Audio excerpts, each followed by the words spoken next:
Hi, this is Melanie of Pardesi Reviews, and I'm joined again with Katherine and Harsha of the podcast Polandine Patti. And we're going to talk about a really interesting topic today. We're going to talk about, are we in a new era of Malayalam cinema? What is the state of Malayalam cinema?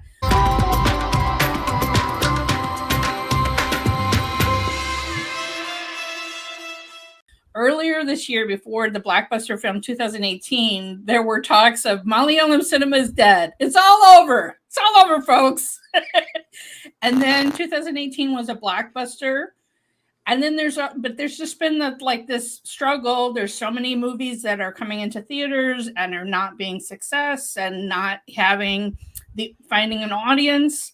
And it's kind of this strange moment where when you're in the middle of something changing, sometimes it's hard to recognize, are we onto something new yet? Are we still in the previous era? Previous area being next gen, I guess, right? So, which started with the movie Traffic. So which has been quite a long time ago. So are we entering a new phase? I mean, obviously OTT has changed a lot of the landscape. The pandemic has had a huge effect, but we're here to discuss, is everything old? Is everything new old again? Because Malayalam cinema has been through these cycles before, which is what Katherine always reminds me. Like there is history here. So, Katherine, maybe you can speak a little bit about that, of how we've gone through Malayalam cinema in the past, feeling like it's all over, and then something new happens, and we have a new era. I'm at a slight disadvantage because when I came into Malayalam cinema was 2008, and in that couple of years before Traffic hit, you could see some of the gradual changes coming on, and I think that's why Harsha and I are looking now and going, this is probably kind of the same thing we're seeing again. I'm going to recommend a podcast from the Ala podcast people on this subject of Malayalam cinema, where they do an incredibly good look at the history. I'll put a link in the description for anyone that wants to listen to it. If you want to seriously get into Malayalam cinema, this is one you need to listen to, because they have the film writer C.S. Ventikaswaran talking about it. I've mentioned to you too, like, this is a man who's won a national award for film criticism. He knows the industry. He knows, reading him is such a joy. So in that podcast, he talked a little bit about the changes that have happened in a post-independence era, where you had sort of these films changing in the 50s and 60s. And he talks about how it's very different in Kerala from other states, where in other states you have mythologicals. You don't have those in Kerala until later on. Right. Telugu cinema of the 50s. I've been watching some of those, old movies. Yeah.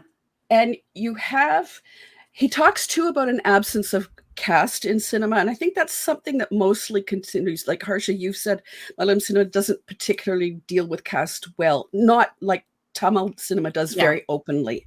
No, and caste is present in everything in South Asian society, not just India, not just Hinduism, but Malayalam cinema makes it extremely invisible. Tamil cinema makes it puts it in the forefront in its analysis of society, but Malayalam cinema for the most part keeps it very under the rug. And CS sees that as an absolute choice that Malayalam cinema makers at the time are making, because he sees them in the 60s sort of looking towards an egalitarian society. Well, that's nice, but that's a discussion for another time. But it means that caste does, as Harsha says, caste sits in the background. And it took me, as an outsider, a long time to be aware of caste in Malayalam cinema. And I'm still not anywhere near able to really talk about it. And it's a cinema that doesn't openly explore these issues.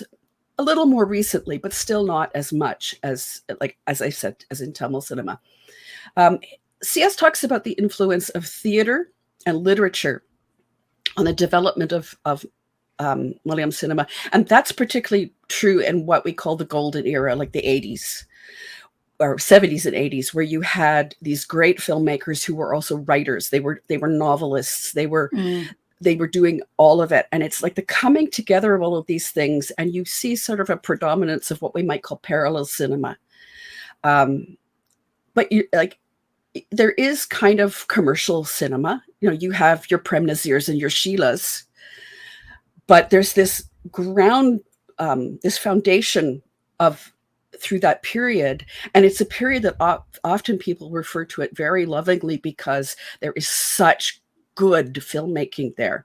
And I see kind of a connection between that period and the new gen, where you also have people who are writers, writers and directors. You have novelists who come in to write screenplays, and not that it ever stopped, but I think there was a swing back to that. CS talks about film societies in Kerala and the film society movement in India. And again, how the film society movement was different in Kerala. And he talks about how in other states, it was more an urban thing. But in Kerala, it went everywhere. A very male-dominated space. And I think that becomes important when we get into the 90s and we get into, Harsha has mentioned this to us about theater versus television, and television being a space for women and theater being a male space. And, even this past couple of weeks, I saw a post on Reddit from a woman who said her daughter and her friends wanted to go see King of Kotha, but they wanted someone to accompany them, because it's a very male space. And for young women, it can be an unsafe space. So, and that also gets into things like the 90s cinema, where you get the rise of Mohanlal and Mammootty and Suresh Gopi and Jairam to a lesser extent, I would say. But you start to see this shift to mass hero films. And those are a very different thing from parallel cinema. They, CS talks about them being spaces, they're male spaces again, and they deal with the issues of the male protagonist. And, his revenge, his struggles, all of those kind of things. And then we hit the 2000s. And again, I'm unclear quite what was happening in that period because I wasn't really there then, but all of a sudden, this was another one of those periods where everyone was saying Malayalam cinema is dead. And the only person who really had a lot of success in that period was the one guy we don't want to talk about on our podcast. Yeah. And it's so hard to look at that period. And I've been revisiting the last few weeks, a lot of films from that era. And it's not that they're all terrible, but the ratio of terrible, messy films to really good little films is it's crazy. And then we start to see this shift into new gen. And it's, for someone like CS, it's like where the golden age cinema makers were looking to literature, and also the film societies had this impact because they would get access to foreign films from different embassies, like the Russian embassy. So they were drawing on other language, other country cinema traditions, but very different ones. And we know with the new gen, like there's a joke in is it Ada, where there's a guy trying to procure drugs for marijuana for his director, and he says without a Korean DVD and a Coke in the morning, he can't make a movie. So there's this so like there is this outward look, and streaming has contributed to that a lot. There's this outward look from this new gen of filmmakers, but they're looking at different filmmakers themselves. So they're drawing on that. And I think they're looking at, I think that's part of the reason why we're getting like such good cinematography. Not that it didn't exist in the past, it did. But I think this younger generation is really curious about the tools that are being used elsewhere and wanting to bring them in. And I think like this whole explosion that we saw is, the evidence of that. But with new gen films, what you have is this return to a cinema that deals with themes. Mass hero films don't necessarily deal with a theme. And CS talks about this in the fact that instead of dealing with time, because a hero film, you have to deal with the hero's background and his presence. With these new gen type films, you're dealing with space. So where a film is set becomes very important. We saw that with Kumbhalangi Nights. Like everyone was like, oh, this film is so grounded. It's so set in this place. I love it. Angmali Diaries, for instance. Yeah, that would be another one. So, and you see, this becoming much more important with the new gen. And then we come to the pandemic period. And that was like a disaster for everyone in cinema, except for Malayalam cinema, because it's always been a very small cinema that does its best to do things with fewer resources. Yeah. And they were nimble enough to be able to pivot during the pandemic and make all these very little films with very little change in location. I mean, See You Soon, where Fahad Fazil rents out an apartment building and they shoot the whole film there, and he's just in one room. Joji, right, exactly. And I think what's happening now is post-pandemic, we've had this explosion of OTT services and this environment that is really shifting. I think we are thinking about a post-Mammootty Mohanlal cinema. I think Mammootty is dealing with that a little better. I think that's what we're seeing in the last few years of his career. And it's not that he doesn't make these big, massive hero films. He does. But he's been more willing to move into these smaller actorly spaces. There's no reason why Mohanlal couldn't either. And we may see that with his film with Lita Jos Pellichari. I don't know. But also, like, New Gen is striking in the fact that it hasn't produced a hero. Maybe Prithviraj, although I wouldn't necessarily call him New Gen because he started earlier. But he's maybe the closest thing. I mean, would you say it's a hero and an actor? I mean, but you know what I mean. Yeah. Yes. Because who I would say was like the breakout star of New Gen was Niven Pauly, and his career arc has kind of, declined. So he hasn't had the staying power of, a Mohanlal or Mammootty. I will say in the 2000s, we were already talking about a post-Mammootty and Mohanlal era. So we've been talking about a post-Mammootty Mohanlal era for the past 20, 25 years. And we're still not there yet. Yeah. Well, no, right. I mean, because they're still working and they're a habit we can't break as Malayalis. Well, and Mammootty, he goes the extra mile to reinvent himself. I mean, he mixes it up between he mixes it up between commercial projects and really out there independent. I mean, Paranba, like, is, he's still mixing it up in different languages. That was a Tamil film, but he's really trying to experiment in different kinds of roles, and I really admire that about him. He still does kind of mass kind of movies, but he's still trying to reinvent himself.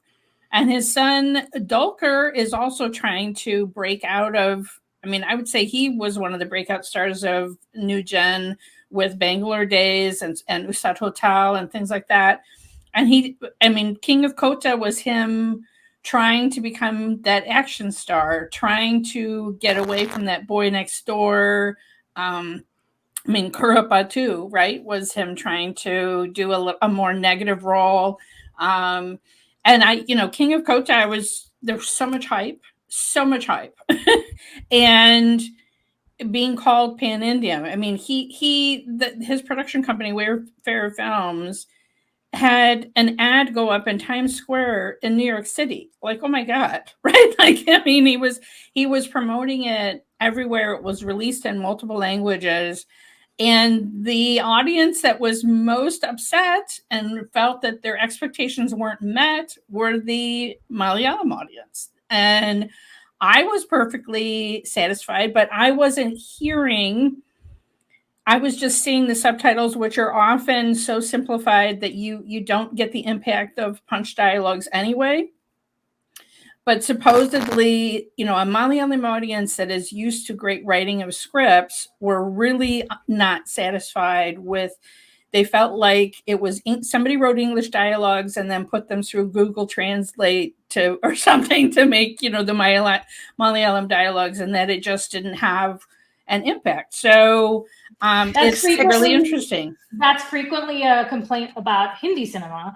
Right. Is that, it's all written in English and translated to Hindi by the dialogue writer. And I think Malayalam is getting to that point as well. It's pretty common to have scripts written in English as well. But it's to compare, not that I want to compare, to contrast with RDX's script was not brilliant writing. It was absolutely formulaic mass cinema, but somehow that was the film that connected with people more. And I mean, this brings me into, I bristle at the phrase pan-Indian. And everything has to be pan-Indian. And now I'm seeing people talk about pan-world. And one of the things I think King of Kota showed was you have to make a film for an audience and then hope it will touch other audiences. And you just can't advertise and do publicity to convince everyone. Because, what people are now calling pan-Indian is kind of a very formulaic thing. Again, it's a hero.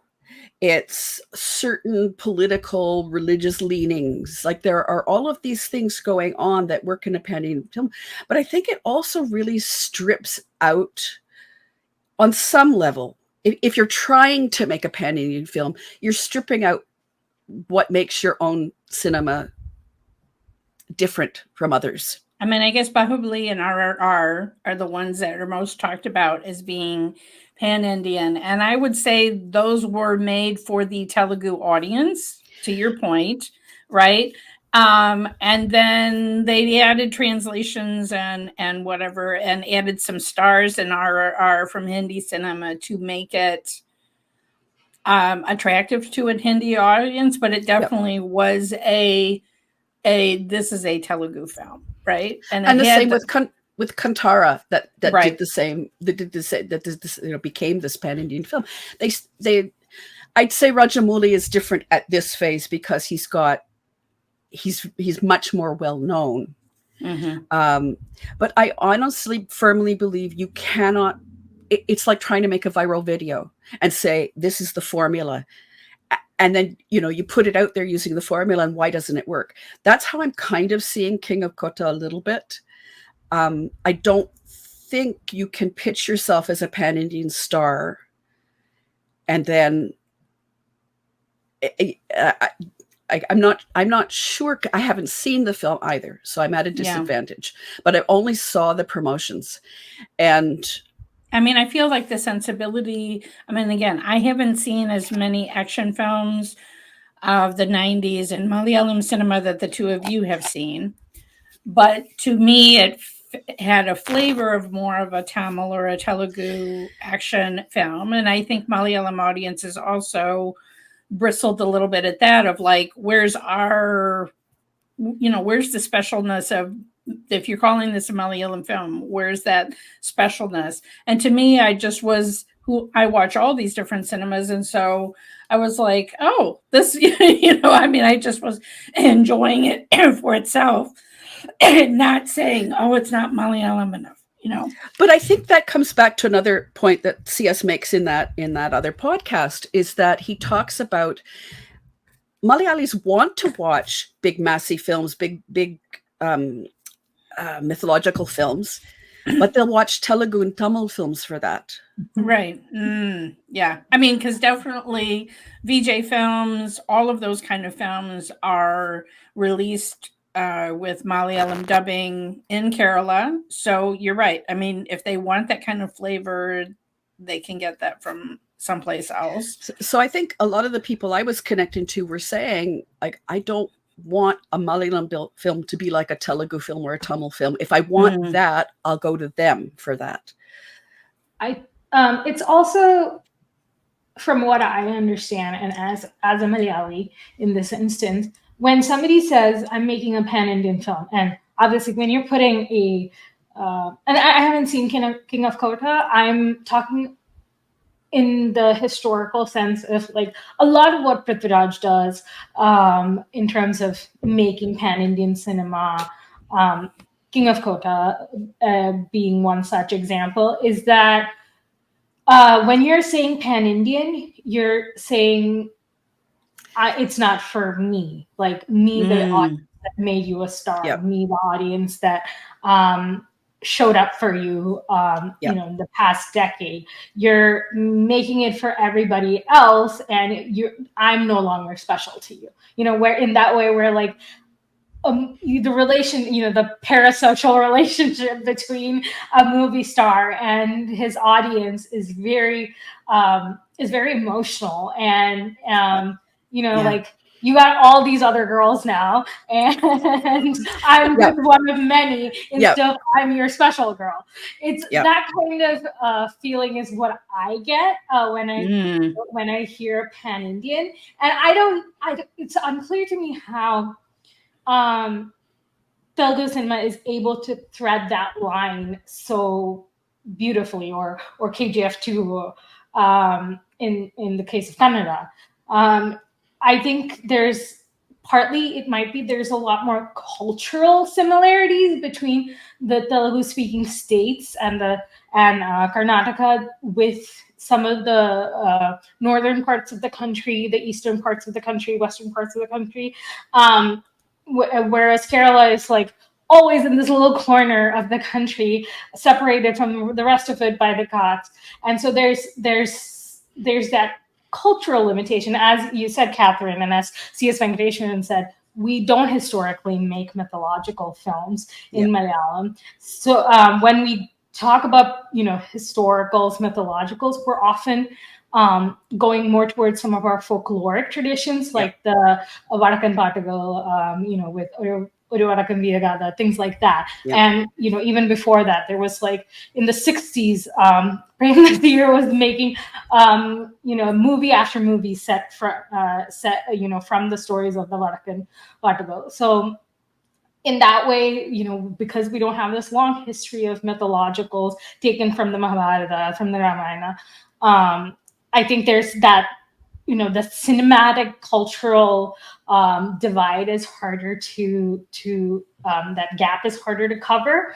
And at the same time, you know, Malayalam cinema, just as you know, we all continuously talk about, is comfortable at a smaller scale.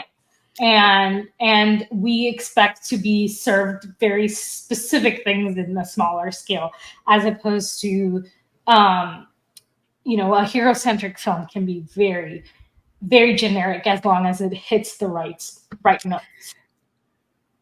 And so I think that's where the sort of resentment about pan-Indian comes from. I mean, I wonder why a film like Lucifer did hit those notes. I mean, I don't know that it was specifically trying to be pan-Indian, but why I think Prithviraj was always trying to be pan-Indian. Yeah, I guess that's true. But I would say, I mean, I it's sort of ephemeral. When I watched the trailer for King of Kota, I went, this doesn't feel Malayalam to me. And then I started hearing people, and I was like, okay, there's something here. But Lucifer, I mean, Lucifer it's a good story. There are lots of hat tips to previous Mohanlal roles. So people going in would have recognized that. That was when I managed to see in the theater. And every time there was like a little reference to some previous Mohanlal role, the cheers went up. So you're giving people an emotional connection to films they've already seen.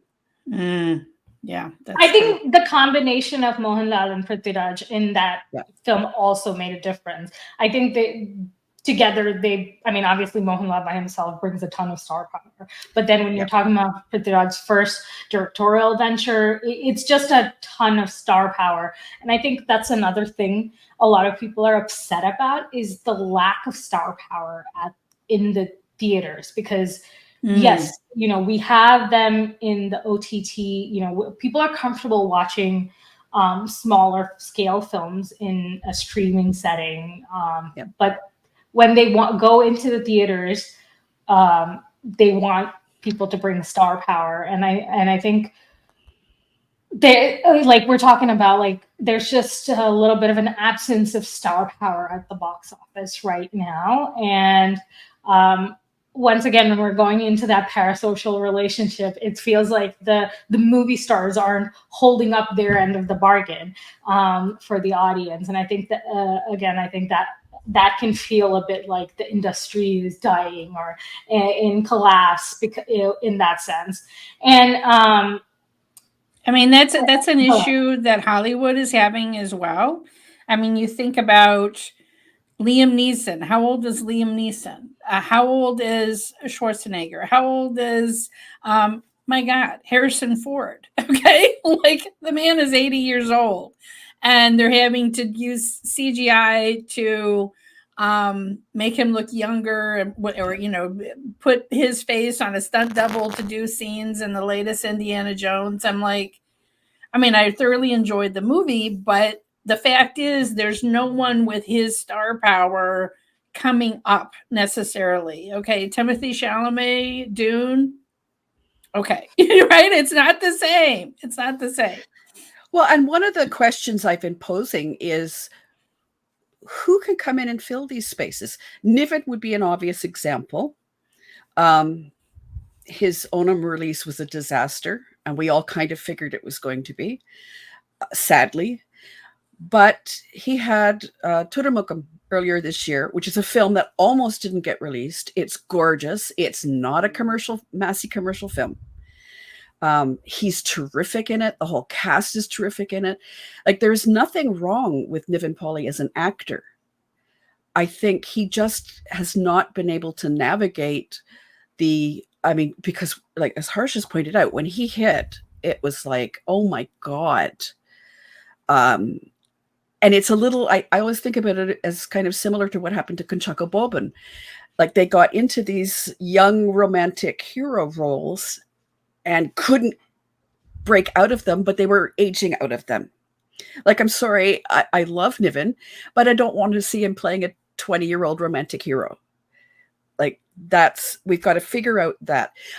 Right now with RDX, everybody's talking about Shane Niggum possibly having that kind of star power. Because I think a lot of people really didn't realize, like, Shane can dance, and now we can see he can do the action and he can act.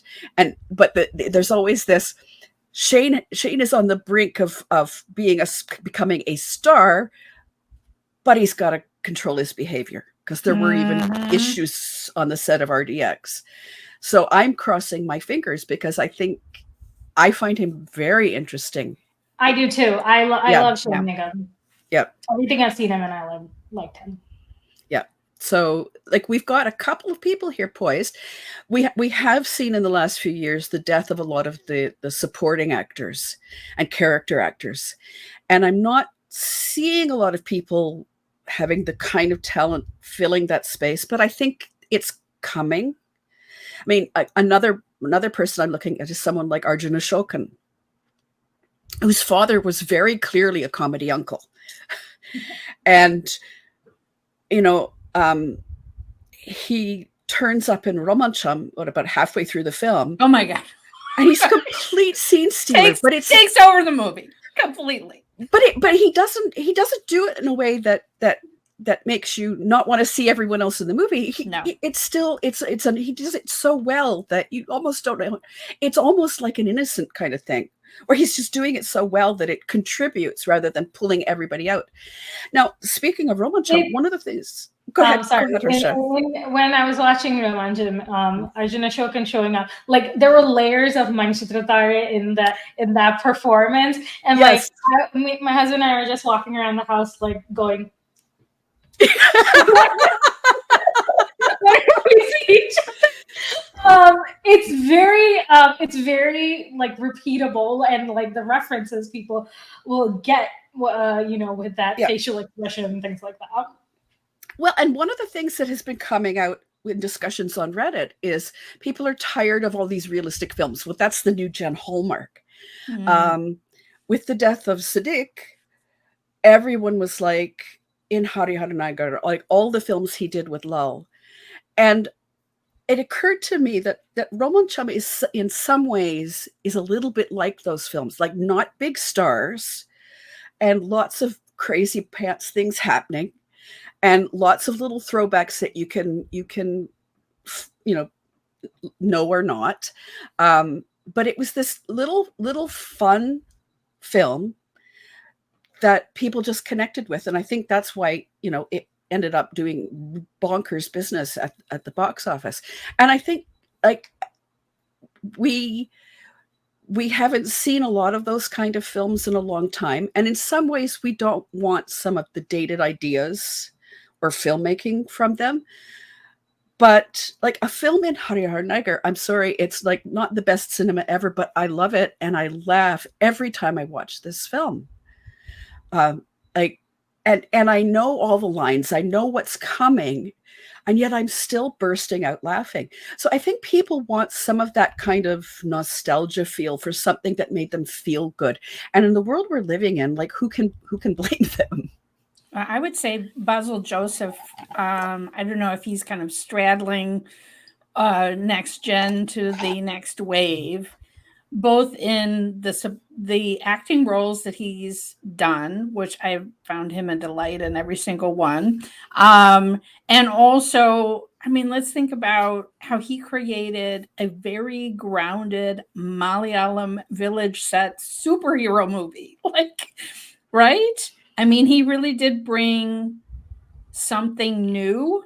And it was, I wouldn't call it Pan Indian, but it was something that became a sensation on Netflix, on streaming, that audiences all over the world responded to it. There is Marvel fatigue, okay, and it was something fresh and that kind of a genre. Yeah, and that's one of the pandemic sad stories in a way, because he desperately wanted a theatrical release, and he deserved that for that film. And I think we would have seen that film explode even more than it did. Netflix did a really good job of promoting it, which Netflix often doesn't do with smaller industry films. Like, what was it? He wouldn't take the producer's phone call for like 2 weeks because he just was so upset at this decision to send it straight to streaming. I would love to see that re-released in a theater. Like we're doing these like Spoticum had a restoration and a re-release. I would love to see something like that for Mil Murali. I mean, maybe if he does something, he seems to have kind of created a Basil Joseph universe. And maybe if he does some kind of a sequel film, maybe they could release the first film again in theaters ahead of that. That would be nice. Yeah, I think he's talking about it. I mean, one of the reasons he's doing all this acting is he needs to live and support his family, because you don't make money making a film every 5 years. But there also are a lot of directors in Malayalam cinema who also act as well. So I always find that a little more unusual. Yeah. it's like almost a community theater ensemble. This time you'll be the director and I'll be your supporting actor. I mean, and then they flip it around the other way. Given how important theater was in the development of Malayalam cinema, the theater movement, I mean, every industry develops out of theater, because where do you take people from? But there is a strong, I mean, you have people like KPAC Lalita. I mean, KPAC is the theater group, right? Mm-hmm. And you have, like, Tilikan came out of theater groups. You have a lot of these strong connections still between theater and cinema and literature. Well, one thing that I'd like to touch on that is a frustration for me is marketing, or the lack thereof, I'm frozen. The lack thereof in Malayalam cinema. Like, we'll get a trailer a week before the movie is coming. I'm not saying it has to be the massive buildup like we have for a Telugu film, but a little bit more. Like, come on, I mean, some of the lack of success in some of all of these movies coming to theaters and not making a success. I mean, it's more expensive for families in Kerala to go to the theater.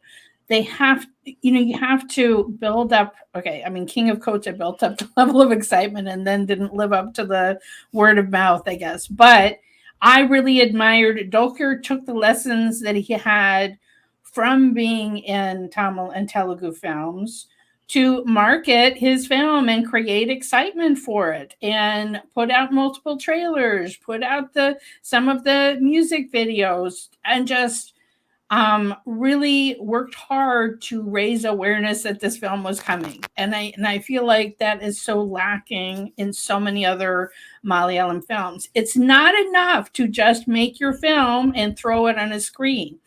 You have to market it. It's part of it. I think that everything with the, when you're talking about small scale, it's again, like, everything is so compressed with Malayalam cinema, the shooting times, the marketing schedule, the money, having to make sure that you don't have a competing Tamil film coming out with a big superstar, like, or a Telugu film or a Hindi film even these days, where you don't have to compete, like, that's why that the releases can be so all over the place. There's also a very strong tradition of word of mouth in Malayalam cinema. Like, when I started watching, it was really hard for me to find information. And it was like, we were lucky the week the film came out, we'd get a poster. Now, I can't speak to what advertising on the ground would be. I'm assuming like a lot of posters get put up, and yes. people living there would have the awareness. It's all over the streets in Kerala. Yeah. So all we don't, as outsiders, we may not see that there is this stuff going on in Kerala aimed at that audience. Now, another thing that used to be a tell for me was when I would get a DVD, could I get it with English subtitles or not? And if it didn't have English subtitles, it was usually a very little film that was clearly just aimed at a Malayalam audience, and they may not have had the money to do subtitling. Even today, I see that at play with trailers. Like, sometimes I'll see something that I know is really not aimed outside Kerala, and the trailer won't have subtitles. So I think there are differences for the culture, the audience of the culture this belongs to, and differences we may expect as outsiders. But there is a diaspora audience. They're releasing some of these films. They're releasing them in Arab countries, where there's a diaspora. WhatsApp is the promotional technique. Your family group chats and your friend group chats are the way that like, for me, it's like, that's how I hear about RDX and what a big hit it is. And so I think that, again, it goes back to the word of mouth promotion. And we have to think about how few theaters there are in Kerala. Kerala has very few movie theaters. And so sometimes it's just not worth it to promote your movie, because a lot of the time you're making a movie hoping that anybody will see it. And maybe that's not the best way to run a movie business and to run your industry. But a lot of the time it does feel like Malayalam cinema just has like all these wonderful creative people who just have a story to tell. And it doesn't really matter if anybody sees it. And that, like that's where where it becomes it becomes not financially feasible to run a movie industry that way. You need those tentpole hits, and you need the every month you got a big hit with somebody with a movie star in it, and it's, I think a lot of the cynicism is built up because people aren't seeing people have access to a ton of films to watch in Malayalam, but in the behind the scenes in the industry, the lack of money, the lack of access to finances is where a lot of the cynicism is coming in. In 2023. I think there's a feeling that word of mouth remains very important. Also, a feeling that Dulker did too much. Now, that could be our tall poppy syndrome at work. But in some ways, I kind of see it. There was quite a cynicism, and part of it too was because people were watching the trailer and the song, and they were very much on the fence and thinking, I don't know about this, and that they decided to believe in all of this marketing and go. And they went, well, I should have gone with my gut instinct with the trailer. Now that's sort of second guessing, and who knows? But I think there was a little bit of feeling that he yes, we need to do this, but this is too much. So what is not too much? I mean, if you're creating a poster, I suppose it costs money and labor of someone posting it online, but I'm just saying, like, you could do even more marketing through social media. It's not like having to pay for ads in a newspaper or something like that, right? So, but I mean, it's also the reality that word of mouth in the Malayalam industry works. Roman Chum is an example of that. They did very little promotions, and then the film was a blockbuster because people started going, and and this is what happened with RDX too. People went to King of Kota, were disappointed, said, I'm going to go see RDX, liked it. And then the word of mouth spread, and you saw the shift where people were scrambling to get the film in more places because it had been eclipsed by King of Kota. Another example that I find really interesting in the last year is Alphonse Putran's Gold, because Premam was such a hit. And Premam had like nothing. There was a poster. There was no trailer. There was nothing. And that film was bananas. So here we are many years later with, Gold being postponed. And Alphonse Putran finally gets it released. And he did the exact same thing as he did with Premam, decided word of mouth will work. And his film was massacred. And people were angry in that case because if he had only done a little promotion, they might have had an idea that it wasn't going to be like a Premam. So and on some level, nobody can win here because either you're not doing enough or you're doing too much. But when the thing you're not doing enough of, if you rely on word of mouth and it works really well. Yeah. So it's like, but, I think you're right, Catherine. Kerala culture has a very strong, I did not think about this before, it has a very strong tall poppy syndrome where anybody standing out, I mean, again, that might be, the issue with when you're going for pan-Indian is I don't want you to stand out because, I want you to feel like you're among all these equals, is very common. And the other element is we love this concept of Swagarya Vimanam, which is like the secret pride. We love Shane Nigam is very much on track to be a secret pride of Malayalam, and the minute he aspires to pan Indian or even pan South Indian, you might see him get a response or a reaction that because he's trying to go beyond the audience that made him successful.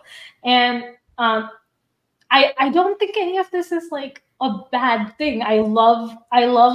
I mean, I am a part of that audience. I love having my little secret pride actors. I love that moment. When anytime North Indian audience or a Bollywood star or somebody praises Malayalam cinema, I'm like, you're just trying to pander. Please don't try to pander. But how do audiences feel though? When Mammootty would cross over and do Tamil films or Telugu films? It's different. We're part of Tamiragam. Kerala is part of like the historical land of Tamil. So like it's different, the cultural connections between Kerala and Tamil Nadu. I think I think people had pride when Mohanlal did. I mean, obviously, people are proud when Mammootty does a Mani Ratnam film or Mohanlal does a Mani Ratnam film. But I remember people were proud when Mohanlal did Company back in the early 2000s. But we knew it was a one-off. We knew he wasn't going to go make a career over there. We knew he wasn't going to leave us. We just, for a brief moment, got to share him with the Vadakans, the Northerners, and then he was coming back to us. So there was never an issue of loyalty to the audience. And I think that's part of the issue with Dulquer is people see him more as more of a Tamil or Telugu actor these days. And without the same kind of allegiance to Malayalam cinema as a Mammootty or a Mohanlal. And what's the phrase in Malayalam? Crabs in a basket? Like when the one crab tries to escape, the other crabs draw. I don't even think you like fully understood that we have this habit. Well, interestingly, we do have this as Canadians too. Yeah. We're very proud of someone until they decide they're going to go to the US and be a star. And then they're not Canadian anymore. They're not Canadian enough for us. So I think that's why I feel that a little differently, because we have those same kind of things that happen. And I think we follow South Korean actors, and when they go to the States, everyone is thrilled that they're trying to be successful outside of South Korea. Canada's not exactly the same. We tend to be very ambivalent about people who try to get too big for their britches. I think it's something like frogs in a well in Malayalam. So okay. Yeah. So I think the cultural phenomena, maybe that's totally why you get Malayalam cinema. Well, I think that's something. I think there's something to that. I think she does. And the Canadian industry compared to the juggernaut of Hollywood is a very small industry. We also have within that, we have a French language industry in Quebec, which is a very small industry. We have cinema that does tend to be rooted in regions, whether it's our East Coast or our West Coast. So I think I, as a Canadian, have that kind of experience already where we tell stories like, we had a TV show called King of Kensington set in Kensington Market in Toronto. And we had the Beachcombers set out in BC. And like we have these stories that we tell because we say we want to be proud of all our regions and how wonderful are these very rooted stories. But then the minute they become successful elsewhere, they're like, okay, next thing, please. You're too big. So how will we know when we're in this new era? And did people know, for instance, when Traffic came out or whatever, that, okay, this is a totally new era? Or did it take 5 years for people to look back and say, this was a turning point, this was a tipping point? I think part of the reason we know it's a new era or we're getting into a new era is because it's been a decade. And, we usually see these changes over approximately a 10-year period. With New Gen, I think we knew pretty fast. I mean, I know a lot of people mark the era starting from Traffic. I mark it from the debut of Lidio Jos Pelliceri. So yes. So that's like 2009. Niven came out 2009. I think so. You definitely see the shifting happening earlier, even with somebody like Ranjit. I think you see a little bit of shifting. So I'm the same as you. Like Traffic tends to be the point, but you did see the shifting before that hit. And so I think we're not just in a time of flux, because that, I think a lot of times, a lot of ages that we're in a time of flux. I think we're in an age of feeling like we were we hit the heights of our success in 2020 and 2021 and in 2022, and then kind of the come down of like that excitement, because now we don't want to share, and like what we want to share on our own terms. Yes. And so like, again, I feel like we're going from like a time of a lot of hope to a time of cynicism, because now other industries are bringing out their behemoths in theater releases, and we're seeing, oh no, we're still the little guy, and we're not able to compete with those box office numbers. So it's like you're going from that OTT success where everybody was watching Malayalam films because that's what was being released, and it was, high quality, to seeing that you might not be able to compete at the same level on the box office. But low self-esteem is a Malayali trait in some ways. So I think we'll thrive in this environment as well. Again, very Canadian. Because we have to prove something, right? Yeah. Well, yeah. I think about films like Great Indian Kitchen and Jaya Jaya Jaya Jaya Hey, kind of examining cultural norms and wondering if that's going to be something that's carried forward. I mean, obviously Malayalam cinema has always examined some of these things, but I'm wondering, Jaya Jaya Jaya Jaya Hey was kind of a response to Great Indian Kitchen. So what will be the next thing? What other thing will we see like that? Is that going to carry forward? I will tell you, I felt like we had a glut of dark thrillers, police procedurals. Like, I'm done. Okay, I'm done. Courtroom films. Yeah, I'm done with that. Can we move on? And that's I think something we're seeing in the Malayalam audience. They're done with it too. It's too much at the same time. I think something we discussed also in our group chat was that because of the political environment, there is in 2016 we had demonetization, and then there's been this deluge of almost like accusations of anti-nationalism towards Malayalam cinema. So there's I can only say that it's almost a reactionary era right now, where, I mean, the joke is now that Malayalam cinema can't make a movie without putting somebody eating beef in it, as a response to the national environment. So I think we're going to continue to see this trend of, not specifically political films, but in a lot of ways pushing back against that sort of national wave.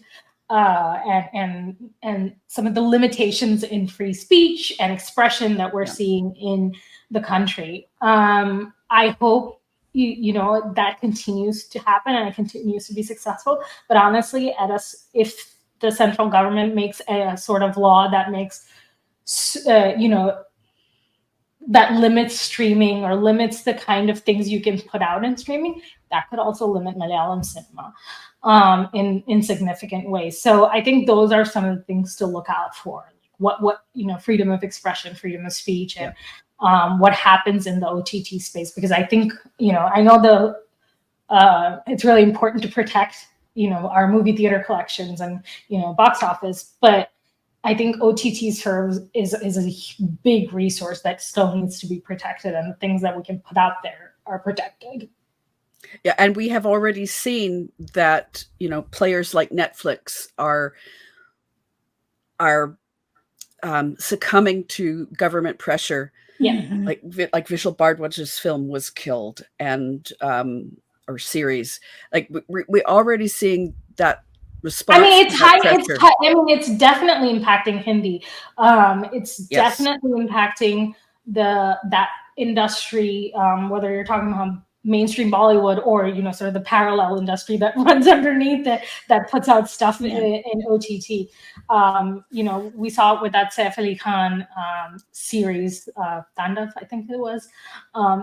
So I think there's something to be said about protecting the online space and the things that Malayali filmmakers and content makers can put out there. And I'm also curious what's going to happen, because the OTT space is in flux as well. We know that Eros now is in financial trouble. Yeah. Disney is talking about selling off Hotstar. Hotstar is the biggest streaming service in India, I think, right now. Yeah. And the loss of Hotstar for someone like me would be massive, because that's a place where I can find a lot of older films, many with subtitles. And every week there seems to be a new OTT service. Yes. And we see films going to some little service, and it's like, what? So I think there has to be kind of a shakeout in that industry. It's absolutely important to support some of these smaller films or things that won't make it into theaters. I'm actually curious to, having seen Javon this week, how those very political statements made by Shah Rukh Khan in the film are going to play out in Bollywood, in the North, and whether they're going to cause ripples and repercussions. Because I think Harsha is right. I think one of the things for Kerala is they do stand out in sort of a lot of their views from are in contrast to the current government. And if they lose the protections of those views, I think we're going to see a very different cinema. And we don't know yet what that might look like. I mean, for me, at least, it's already impacted my cinema viewing, because there are things that are on the platforms I pay for that are not available to an American audience, and I cannot use a VPN to get to the Indian side of the streamer because of the 2022 law. So we're already being limited in some ways, and I think that creates a lot of stress on the industry as well. Yeah, and when you're a smaller industry, you may be in a good position to weather the stress, but you also might be in a less good position to weather that kind of stress. We don't know.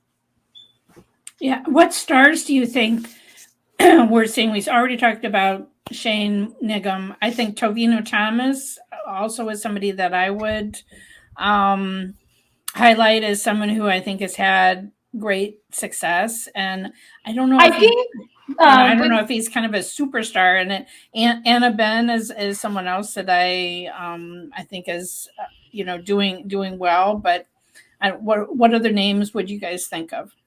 I think Tovino needs a more clean hit. Like a big 2018 size hit.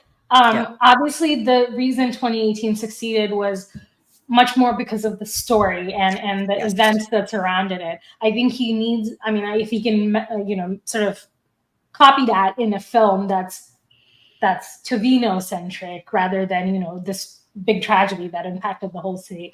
I think he's still gotten to that. He's definitely a superstar in the OTT space for sure. Yeah. I think he makes, his films make a lot of money for the producers when they sell it to streamers. I really like, like these two guys, Matthew Thomas and Naslin Gafoor. I think they're a very charming duo. Obviously, I don't think one of them individually is quite a level where they can be a star. I think Naslin has more to offer absolutely. as an individual hero.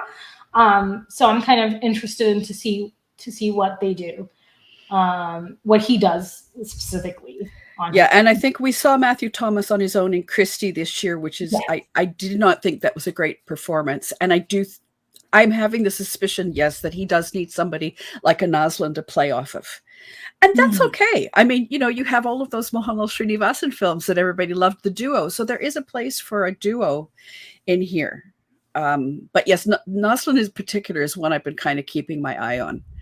I loved him in Joe and Joe. I thought he was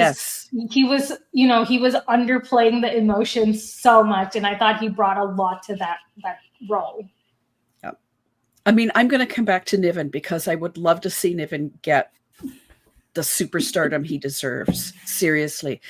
Honestly, the first time I saw Niven in Malavari Arts Club, I was on Twitter going, this kid, the camera was just so good to him. Not a great stunning performance, but you could just see there was something in the way the camera captured him, that there was such potential for that kind of stardom thing. We know he's tried so many different genres. He's gone like Motan.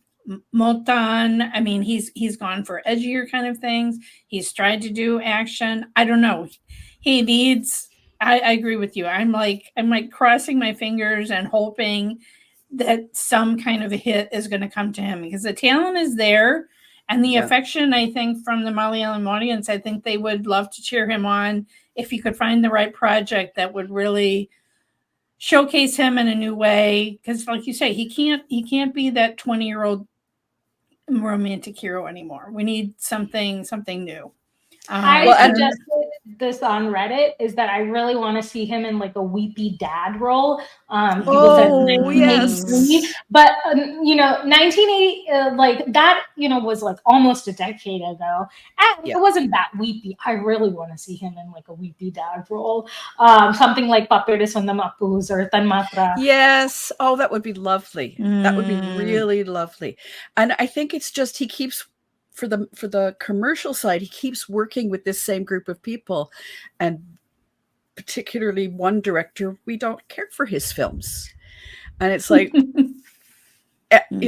when his Onam film came out and I saw it was that director, I was like, okay, expectations lowering.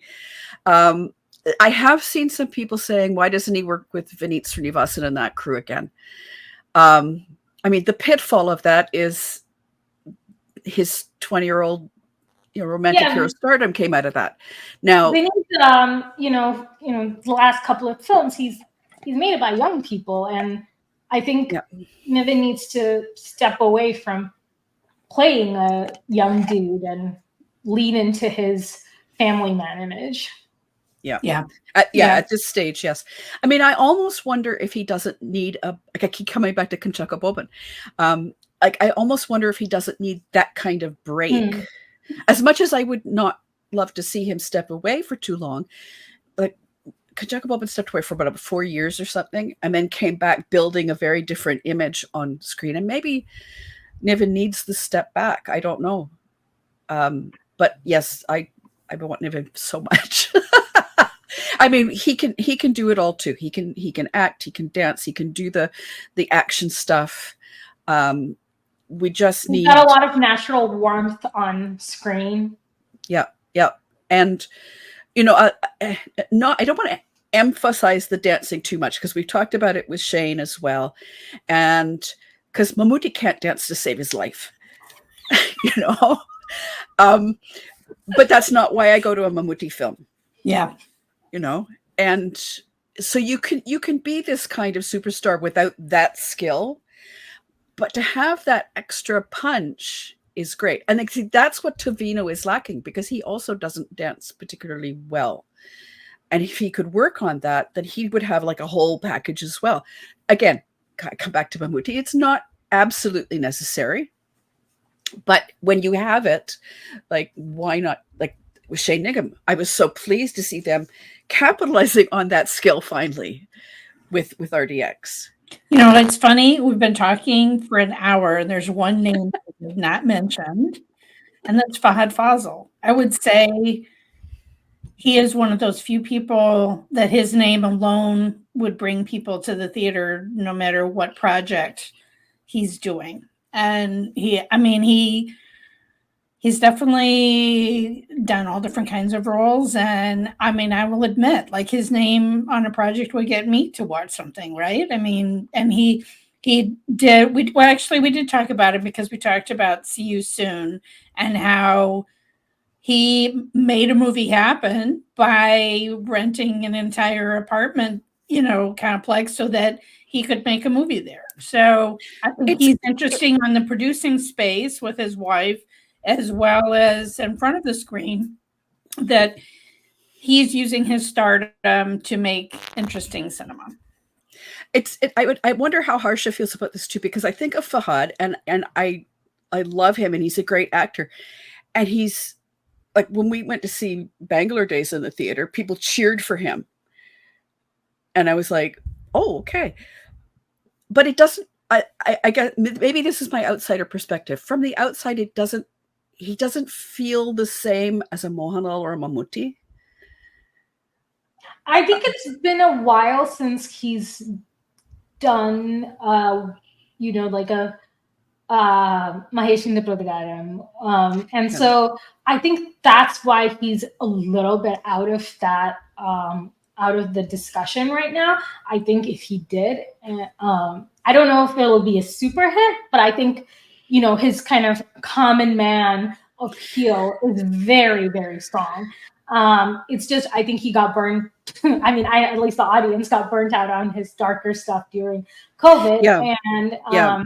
And, maybe, you and I complained a little bit about overexposure and people talking about his eye acting and stuff like that. Yeah.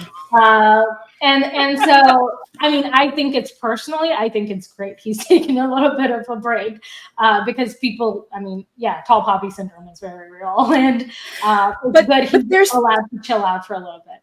But there's another actor who is dipping to play villains in Tamil cinema and in other industries, but he comes back in, and you can see it. It's like he does those other things, but then he comes back to his audience.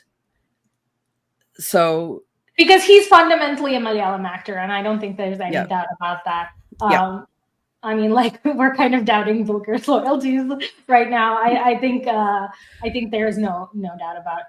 I mean, Fahad being a star in Malayalam and a character actor elsewhere. Yeah. And then there's that phrase about Fahad. It's interesting though that about Fahad being like Mammootty and Niven being like Mohanlal in terms of how they come across as actors. So, wouldn't it be nice that your next generation of superstars would be like a Niven Fahad combo? I'm not saying it will. I'm just saying that would not displease me at all. Well, and I hope there's some other new voices. I mean, like, I really like the work of Roshan Matthew, for instance. I mean, I think he's a very fine actor. Whether he has that star quality to bring people to the theater just for his name, he doesn't yet, I don't think, but he certainly has done a lot of interesting work. So I don't know. I'm looking forward to, if we are on the verge of something new, seeing some new faces, both behind and in front of the camera, right? Like I would like some other fresh voices behind the camera as well. And I want to see more women directing. Yes, absolutely. I referenced the in the other podcast that I shared with you guys, the Jolly Two said they're letting 2 women make a movie now instead of none. I mean, I think 2022 was an odd year, and there was quite a few, like at least like what we could count in our hand, actresses that, I mean, female directors. So I would love to keep seeing female directors come up in Malayalam. I think that's definitely a huge gap that Malayalam cinema hasn't been able to fill. I mean, I make these jokes about, and on Twitter, about whenever I see a Malayalam film crew is like all men, 1 woman. And Bollywood does a lot better job. There's way more ADs who are women. Partly because it's based in Mumbai, and Mumbai is a very friendly town for women compared to the rest of the country. So that is definitely something I want to see. If there's any big trends coming out, I hope it's that. And there are talented women in writing and cinematography, and they're just not being given enough chances. I mean, I think in some ways, who was it in Hollywood who made a You're talking about Gina Davis, the project to get more women. Yeah. Sarah Pauly with Women Talking. I think it was Women Talking. She made a point of hiring an all-women crew. Right. Yeah, I remember. Yeah. So it's, we've got to get some of these women into positions where they have the power to enable other women, to come up through the ranks and do this work as well. I mean, I think they they would support something like that, but they're not also getting enough chances to do that as well. So yeah, I agree with Harsha. I would really love to see that start happening. I mean, we are seeing men filmmakers make feminist movies, like again, Great Indian Kitchen or Jaya Jaya Jaya Jaya Hey, like make. I feel Malayalam cinema has always done that. It's right, like since the 80s with Bharadan and Padmanajan. So, but you think about it. Who were the writers? Who were the people behind the camera? It wasn't necessarily women behind the camera telling their stories. It's still men telling women's stories. Well, this has been a fantastic discussion. I really appreciate Harsha and especially Catherine for you suggesting this, because I haven't been watching Malayalam cinema as long as the two of you, but I do feel this change in the air. And so it's interesting to think about this moment, think about where we are and where we're going next. And it'll be exciting to see where we go. So you can find Catherine and Harsha on their podcast, Polandine Patti. There'll be the link in the description below. And of course, you can find me on X or whatever the hell it's called. And I'm Pardesi Reviews on Instagram, Blue Sky, and Threads. Anyway, thanks again. And I hope to have both of you on again, talking about something else fantastic in Malayalam cinema. Thanks again, Catherine and Harsha. Thanks, Melanie. Thank you, Melanie.